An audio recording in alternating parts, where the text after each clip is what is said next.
Պարոն Միքայելյան, այսօր բանտություններով ինչ սպասումներ ունեք։ Կանցնեք խորհրդարան, գաք խորհրդարան ինչ եք զբաղվելու։ Ահա։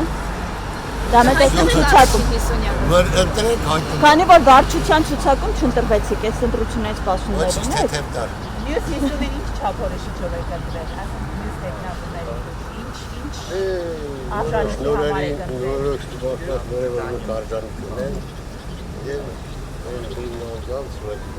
հայտնացը տարբեր մարդկանց։ Կարծում եք ձեր պակասը կա՞ Էդի ժողովուրդը որ սավատ տանեն։ Պարոն Միքայելյան, Սուրեն Պապիկյանը հրապարակել է բնագծերը։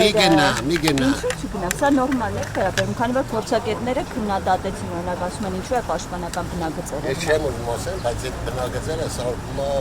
փշնամու աշխարհաց։ Մի հետի բերի կոմունիստի դանդերի։ Փշնամու չտնում է դա։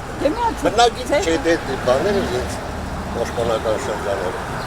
Ասում եք ժողովուրդը կորոշի, պարոն Միքայելյան, ժողովուրդը արդյոք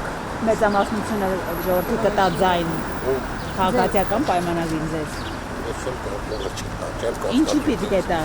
օրինակ ինչու պետք է ժողովուրդը քաղաքացիական պայմանագրին ընտրի։ Հիմա հարց ես տալիս, ասում մի քաղաքական։ Եկեք ընտրությանը մեկ է։ Բայց իմանանք ինչի համար պետք է ձեզ ընտրել։ Կամաց սկսենք հարցադրություններ։ Միքայելյան, համ քաղաքական գործունեություն եք ուզում, մարդկանց մեկ ընտրություններ, համաձայն եք քաղաքական հարց։ Չլացվի հետո։ Դեգենացի։ Հավանիչ տեսանյութը եւ բաժանորդագրվիչ նորությունները բաց չթողնելու համար։